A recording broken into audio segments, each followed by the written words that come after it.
welcome to Season 1, Episode 1, the debut of Soaring Highs and Crushing Lows. I'm your host, Fernasis. Now look, if this podcast sounds horrible and it stinks for the first couple weeks, can you give me a goddamn break, okay? I'm recording this thing in a studio apartment down here in South Florida. I have no help. I'm clueless.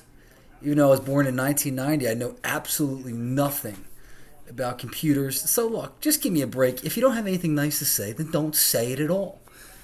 The name of the podcast is Soaring Highs and Crushing Lows. I mean, that's kind of the way my life has been, with very little soaring highs, actually. In fact, it's been more crushing lows, if we're going to be honest, but that's how I came up with the name of the podcast, Soaring Highs and Crushing Lows. And we'll touch on the few highs and the many, many lows. But for me, the crushing lows didn't take long. In fact, I think it was about 10 minutes after I came out of the womb that things started really going in a downward trajectory. Someone, and I don't know who's responsible for this, spelled my name wrong when I was born. Someone spelled my name F-R-N-A-C-I-S. Now, I left the hospital that day, was brought home, and went on to live a normal life, for the most part, for 17 years. It wasn't until I went to Levick Street to get my license at age 17 that a lady said to me, "Do you know that your name is spelled wrong on your birth certificate?" I said no, because you have to hand your birth certificate in for everything. Sports, school, the birth certificate, you had to hand that in for everything, and no one noticed. Okay, that's pretty bad on the administration of both Resurrection and Father Judge, the schools I went to. No one noticed the error. It took a lady at Levick Street, DMV, to tell me this. So she tells me this at age 17. She tells me at 17 that the last 17 years of my life have basically been a lie. I thought I was Francis. Turns out I wasn't. It was a false identity. So at that point, at 17, I said to myself, well, look, the last 17 years have been basically a disaster. And now we get a fresh start, a new name, Fernasis. And it's been 16 years since I became Fernasis, and there has been thousands of more low points that came from that. So now the elephant in the room here is that I used to be a part of a little podcast called The Island Podcast. You may have heard of them. Now, I'm obviously not a part of that podcast anymore, and a lot of people want to know what happened. Fernasis, what the fuck happened? And I'll give you a little backstory, okay? We got a deal with Hoop Tea, these guys from Maryland, and they put our faces on the can. Everything was fine and dandy, okay? Very excited about it. But at a certain point, the two other guys on the podcast, let's call them Adam and Steve, for lack of a better word, Adam and Steve aren't telling me how we're going to get paid from doing this. I'm doing all sorts of stunts, for God's sakes. I did a promo where I swam in Pennypack Creek, okay? Just to promote this brand. I swam in Pennypack Creek. Do you know the consequences of swimming in Pennypack Creek, okay? I'm growing a third leg, and it's not my wiener. I'm growing a tail, okay? The toxins that are in that water, God only knows what's in there, the Hoop Tea. But I'm getting cash from these guys. I'm asking, how does this work? How do we get paid? Don't worry about it. I'm handling it. No one would ever tell me anything. And why? Is because they looked at me as the village idiot, which, to their credit, is kind of true, okay?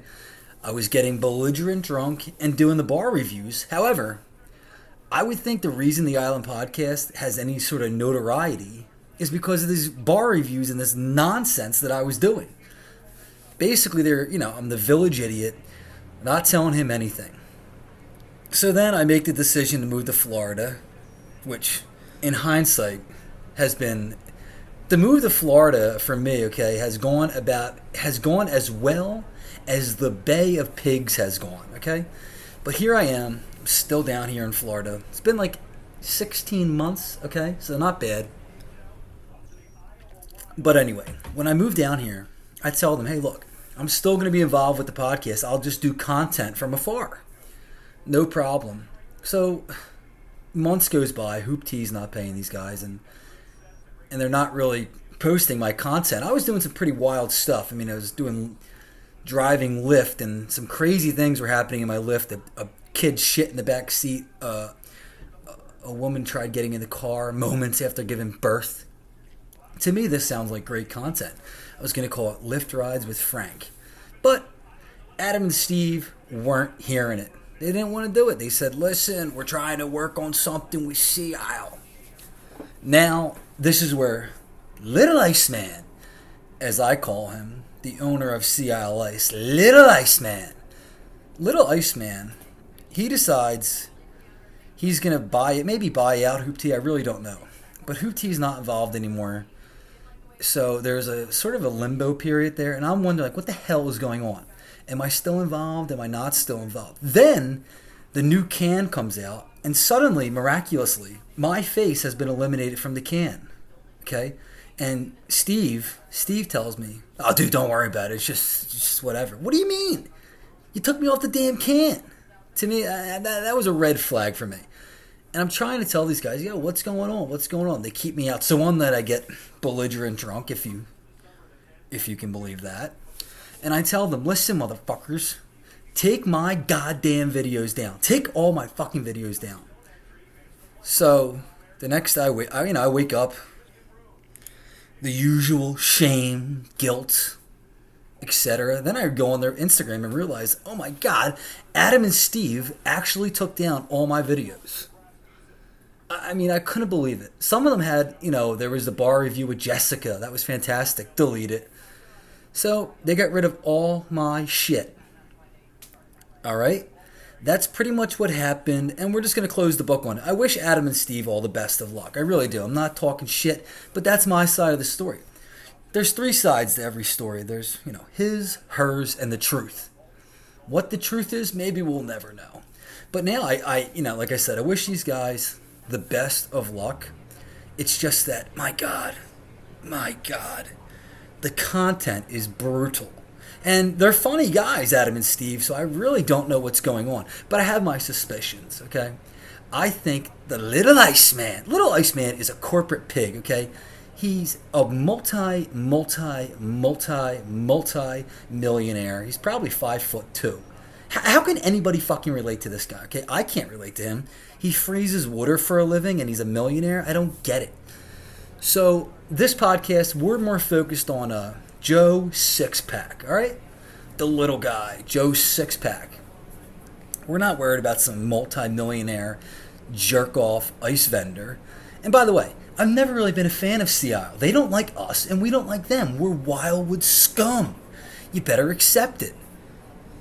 So, and then their content is just really bad, and I think it has something to do with the Little Iceman, his daughter, Barbie.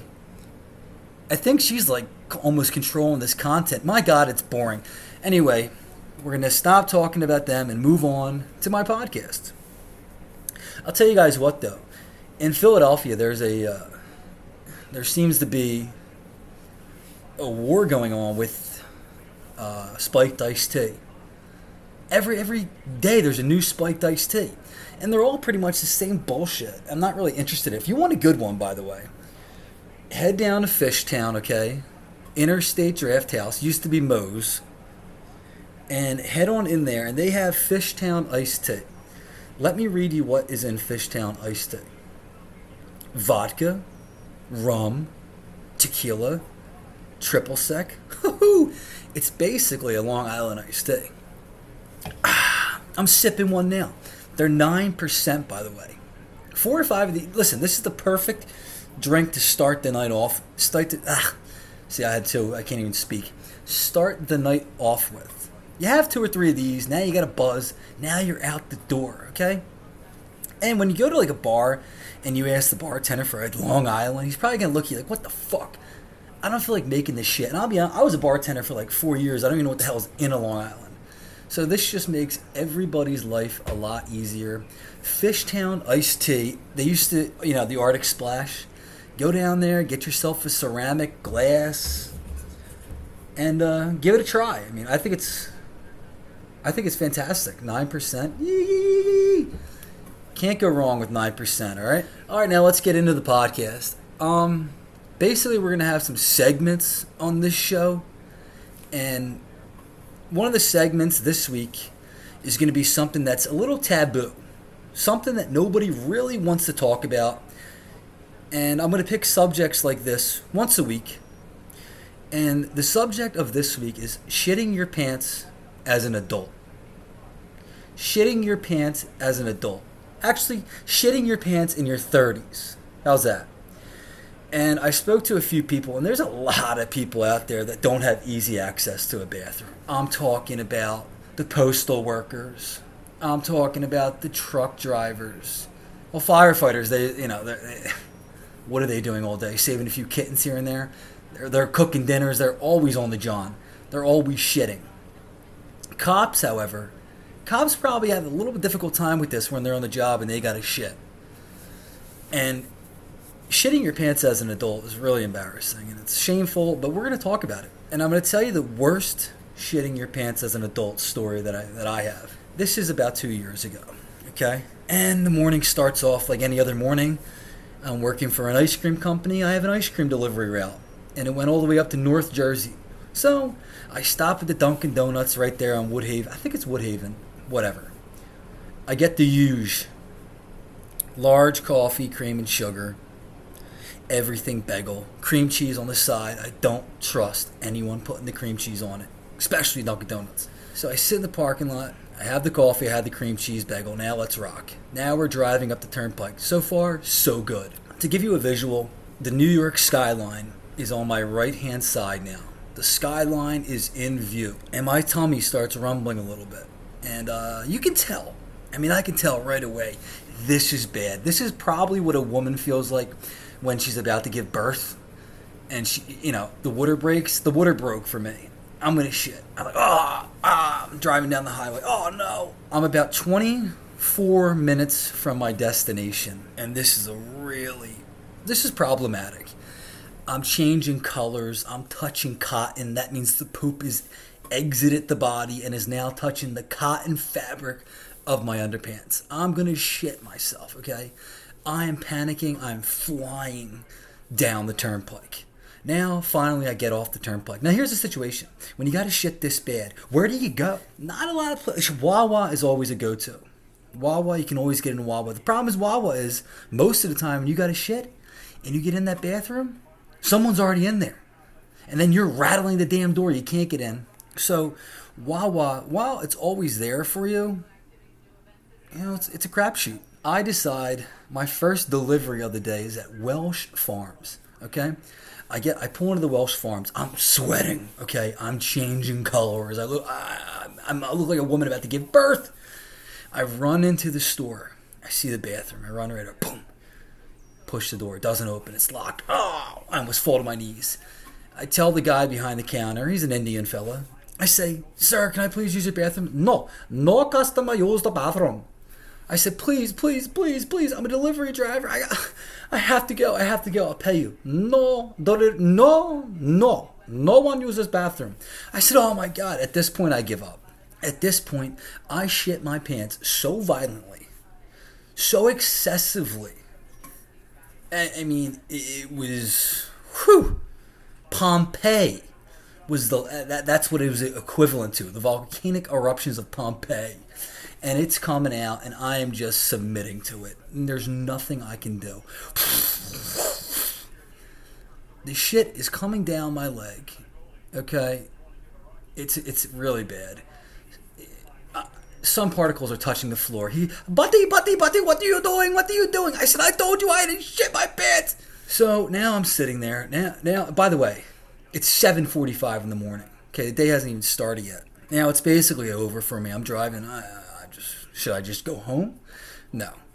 So I go to a Marshall's. I go to the Marshall's, and at this point, by the way, keep in mind I have about $11 in my checking account. So I go over and I find the underpants, and they're like $15, okay? There's no discount. Now I can't afford the underwear. This is a real problem. And I'm wearing white shorts. The shit stains are on the shorts. I am in crisis mode. I found a guy at the Marshalls. I said, hey, buddy, here's the situation. I kind of shit my pants, and I can't afford underwear. Anyway, you have anything for me? This gentleman, who, by the way, at some point I have to find him and give him an award. He goes in the back and comes back with, like, I don't know, underwear that had been open. And it's like, here, dude, take these. Just get the fuck out of here. Fair enough. I go back and, yeah, that's that. So shitting your pants as an adult happens. It's not something I'm proud of. And I guess during the week, I'm going to, on the Soaring Highs and Crushing Lows podcast, if anyone else has a similar shitting your pants in your 30s story, please submit it. You can submit it anonymously. And next week, I'm going to review all the shitting your pants as an adult story. And we'll see if anyone can top the embarrassing story that I just told you. But it's not really embarrassing because I bet you everyone that's listening has shit their pants recently.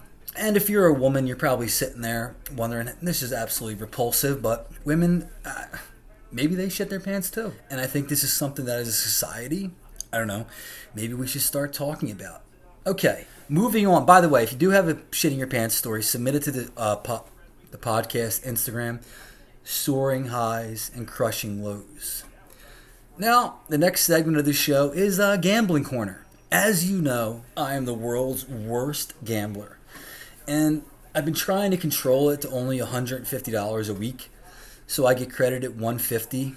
I lose it, that's that. Most of the time, that $150 lasts about one day. And my $150 is already lost. It's gone for the week. I lost it all. I don't even know. Texas Tech basketball, Auburn basketball, and the Warriors all in one night. Sports gambling, I'm just not going to talk about it this week. NFL playoffs this weekend. I hope the Eagles win.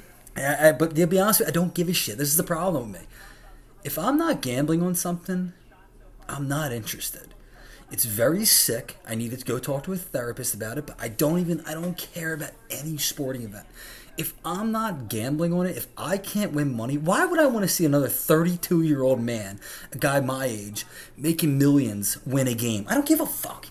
It's about me. It's about the gambler. Okay, that's a sick problem I have, and we'll get further into that in another episode. All right, try and keep these episodes like 20, 25 minutes, because quite frankly, who gives a fuck what I have to say? And I agree. I mean, and people are going to tell me, nobody gives a fuck what you have to say. Yeah, I know that, dude. That's why I'm not quitting my day job, right? Just got done a 13-hour day. And I'm home here having a few beers, doing a podcast, just trying to have a little fun. If you don't like it, don't listen. I don't care. I'm not making any money off it, freak. The next, excuse me. By the way, I'm slurring my words because Fishtown Iced Tea, 9%, and it's delicious. Now it's time for the Unsung Hero of the Week. Every week we're going to pick someone who maybe I don't like. Maybe I think is a piece of shit. Maybe is one of the worst human pieces of garbage on the planet. But part of me has to respect it.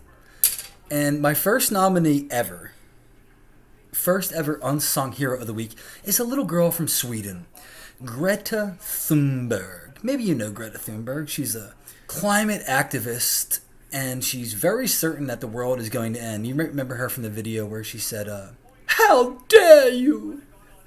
How dare you? You took away my childhood." She's very upset about the climate. By the way, anyone with this climate thing, like, I don't give a... Does anyone give a fuck? I'm poor. I just got my W-2. I made like $21,000 last year. You think I give a fuck if the polar caps are melting? I really don't. But Greta Thunberg is the unsung hero of the week because, look, I just said, we're working our asses off. We're working 30, 40, 50 hours a week. I'm barely getting by. After I pay rent, I have a little bit of money to enjoy myself for like a day, and then it's over. I'm stressed out. I have anxiety. I have a boss. Ugh. Greta has none of this, okay? Greta didn't go to school, dropped out. She travels the world. Travels the world in a jet plane. I was thinking about this the other day. Greta Thunberg is up there on stage yelling at everybody. You and your carbon footprint. She's upset about the carbon footprint. Bitch, you're traveling all over the goddamn world. How the fuck are you getting there? You're burning a lot more fuel than me. The people that have the lowest carbon footprint are people from Northeast Philadelphia. You know why? These motherfuckers ain't going anywhere. Once a year, they're going to get in their car, most likely a fuel-efficient economy. They're going to drive their car to the Jersey Shore, which is 250 miles away. So basically, their carbon footprint is 250 miles a year. This little girl, Greta Thunberg, she is fucking all over the world. She's in Switzerland, she's in Germany, she's in Iceland, she's in California. She's everywhere preaching. Bitch, you're the one with the giant carbon footprint. Now, I'm getting upset talking about her because she annoys the shit out of me. But that's not the point. Does she annoy the shit out of me? Goddamn right she does. But I do respect her. She has a lot more money than me. I'm going to read you a segment from an article written about our friend Greta. Here we go. I'll put it in a narrator voice for you. Greta Thunberg sits in silence in the cabin of a boat that will take her across the Atlantic Ocean. Inside, there's a cow skull hanging on the wall, a child's yellow raincoat. Outside, it's tempest. Rain pelts the boat, ice coats the decks, and the sea batters the vessel that will take this shy girl, her father, and a companion from Virginia to Portugal. For a moment, it's as if Thunberg were the eye of the hurricane, a pool of resolve at the end of swirling chaos. Out there, the entire natural world seems to amplify her small voice, screaming along with her. We can't just continue living as if there was no tomorrow, because there is no tomorrow, she says, tugging on the sleeve of her blue sweatshirt that says, this is all we're saying. We cannot just continue living as if there was no tomorrow, because there is no tomorrow, says Thunberg. You know what, Greta, shut the fuck up. This girl, I'm telling you, she's out there. Did you read what it said? Virginia to Portugal. Does anyone know how many miles that is? I just said that Joe the plumber from Northeast Philly, he's going from fucking Mayfair to 15th Street on North Wildwood, and we had to get preached at by this little girl. Greta, you're the problem, not us. It's like these other people, climate people. They're flying across the country in private jets, bitching at us when we're driving our Fords to Target. It's just unbelievable. But she is the unsung hero, though, because I do admire her. She doesn't work at all. She travels the world. She sees exciting places. She gets a lot of press. She's famous. She probably fucks whatever dude she wants too. Rich guys, big guys, tall guys, handsome guys. She's living a life that I would like to live. And Greta, congratulations. You are the first ever unsung hero of soaring highs and crushing lows. Do we hate you? Yes. Do we respect you? You're goddamn right we do, because you found a way out. You found a way out, girl. You ain't got to work. You ain't got no boss. You're just balling out, making money, traveling the world. So Greta Thunberg, we salute you. All right, guys, and now I'm at the 25-minute mark of this podcast, and I think it went relatively well. Again, please, don't comment me and DM me. Tell me I'm a loser. Tell me nobody cares. Because number one, I know I'm a loser. Did you not hear what I said about the W-2? I made $21,000 last year. You don't think I know I'm a loser? I don't need to hear it from you. All right? I'm just trying to have a little fun here. Have a couple sips. Tell a few jokes. Bet on a few games. But anyone that did listen for the last 26 minutes, I appreciate you. Okay? We're going to make this podcast a lot better as we go. My producer, Sean, shout out. Fafafui, as I call him. Sean, the producer, is working tirelessly. We're going to figure this thing out, all right? We're not like the Island Podcast. We don't have a tech guy. I have no clue what the fuck I'm doing. So if you enjoyed it, tune in next week. We'll dive into some more shit next week. And all right, I'll see you then. Go Eagles.